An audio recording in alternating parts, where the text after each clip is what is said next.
Hi, I'm John Paul Martin, the Warning Coordination Meteorologist with NOAA's National Weather Service in Bismarck, encouraging you to attend skywarn spotting in your community when the National Weather Service comes out for that, or viewing severe weather safety online at National Weather Service website, or through videos like this. National Weather Service website, www.weather.gov. Heat lightning, he said. That's called heat lightning. It would happen on a hot day in Pennsylvania, and he said that was heat lightning. And I said, yeah, all right, Dad, good job. Why? Because the thunderstorm was so, the sky was clear above us, but the thunderstorm was 50 miles away. I could see the lightning flash. The sound never got to it. All right. I tend to get off on a tangent, by the way, if you didn't notice that. So what do you need for it to be a thunderstorm? A flash of lightning. Now, you often get rain, hail, wind, sometimes you get a tornado. When you look at a thunderstorm, you want to try and pick out where's the air moving up in the thunderstorm, that's the updraft. Where's the air moving down? That's the downdraft. Where's the air moving up? That's the updraft. What goes up must come down. Here's a picture in real life. Where are the clouds pushing up into the sky? See that? You can just see the way they're billowing up into the sky. That's the updraft, the upward moving air. Here's the sinking air, the downdraft over here. The part of the thunderstorm where the updraft is, oftentimes you can see daylight through the bottom of the thunderstorm there. Why can you see daylight? Because there's no rain, or very little rain falling out there. So you can see through the bottom of the thunderstorm over there. Over here it's dark all the way to the ground. Why is it dark all the way to the ground?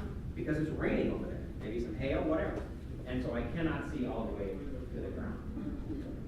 And then finally the dissipating or dying stage, where it's weakening, still dangerous because you're still getting lightning. But if you had high wind, it's decreased. If you had hail, it stopped. If you had heavy rain, it's let up.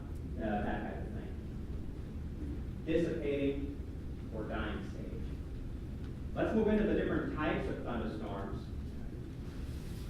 Before we do that, do you want to take a quick break, Mary, or? You guys need a break? You want to take just a 5-minute break to stand up, or are we okay?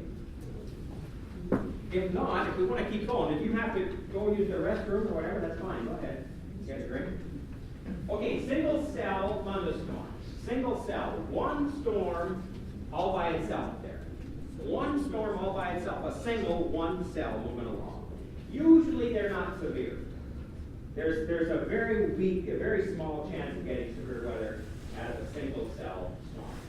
Then the multi-cell, more than one, you can see here, where's the clouds pushing up into the sky? 1, 2, 3. So this is not one thunderstorm here, it's 3 thunderstorms together in a cluster. Thunderstorms can be in a cluster moving along, 3 thunderstorms together, or they may line up. They may line up from Washburn all the way down to the Fort Keys, and then moving across. And then finally, the big ones, the supercell thunderstorms, the ones we'll talk quite a bit about. So single cell, short-lived, lasts maybe a half an hour or an hour. The updraft, the upward moving air, and the downdraft are located so close together. The updraft and the downdraft are located so close together that the rain is falling into the updraft. The rain is falling into the upward moving air, so it's weakening the updraft. Okay? They're too close together. And so the storm is kind of choking itself off. It's killing itself.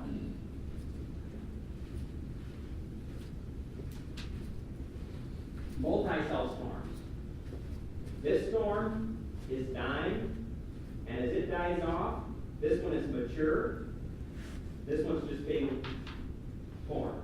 So as this one dies, a new one forms here. As this one dies, a new one forms here. As this one dies, a new one forms here. So they're kind of feeding off each other. They're reproducing, right? Feeding off each other. This one dies, a new one forms. Now, if there's a town over here, you're going to get rain from this storm, then you're going to get rain from this storm, then you're going to get rain from this storm, one after another after another. That's what we call the train, box cars on a train, one after another. Now, these are long-lived, right? Many hours. The updraft and the downdraft are separated, but yet still, we have 3 thunderstorms here in this picture, so they're all kind of competing to be what in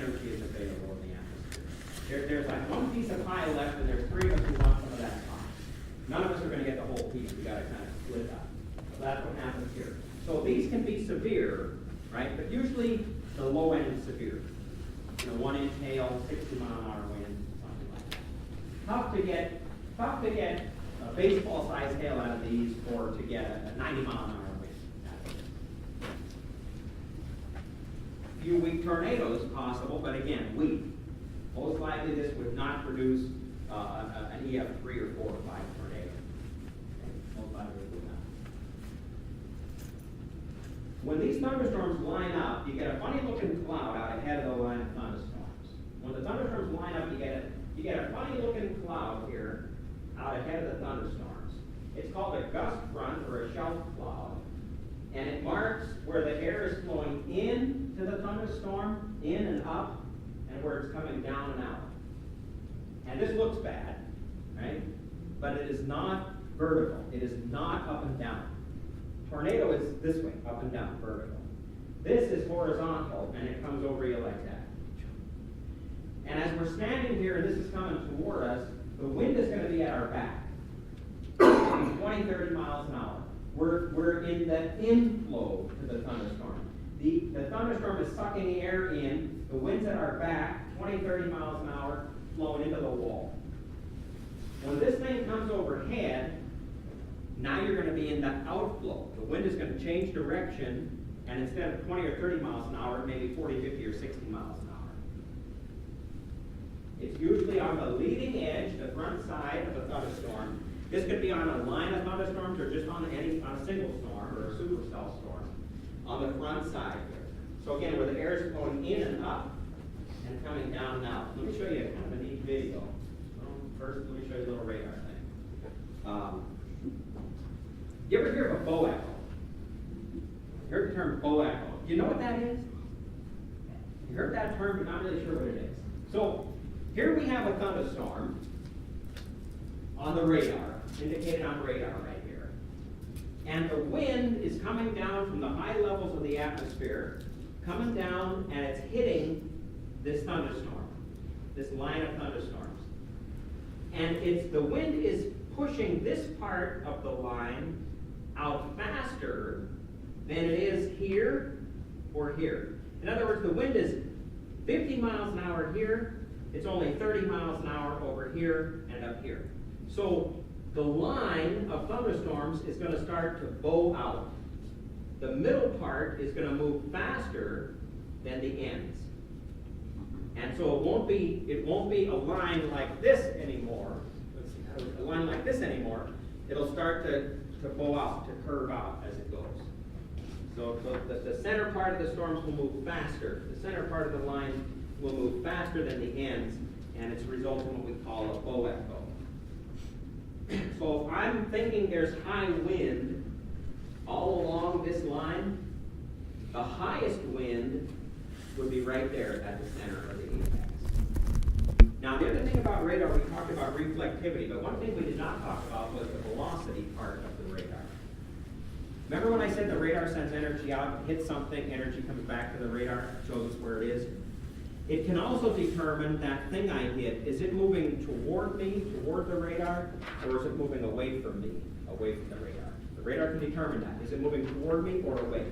And also, how fast is it moving toward me or away? How fast? Just like law enforcement radar. How fast is that car moving toward me or away? Okay.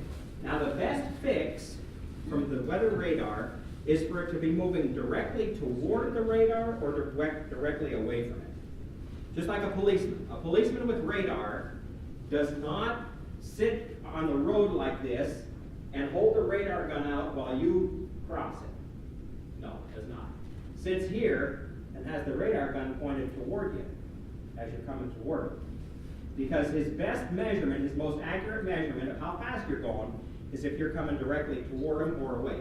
Or they'll sit on the shoulder of the road, and the radar gun's in the back window as you're coming up behind him, he's getting a good reading. Never will you see a policeman as you're driving down the highway, you crossing the beam like that. Never. So the radar, the weather radar, same idea. The radar is just off the picture over here. The radar is just off the picture here. If it's moving toward the radar, paint it green. If it's moving away from the radar, painted red.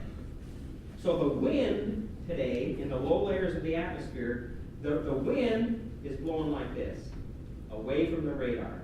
But all of a sudden now, here's a whole line moving toward the radar. It's this line of thunderstorms. So this is how we can issue a severe thunderstorm warning and say, the wind's going to be 60 miles an hour, the wind's going to be 70 miles an hour, the wind's going to be 80 miles an hour. How do we know that? Based on the returns from the radar. Thank you for watching. Continued in Part 7. Videograph by Matthew Kronberger.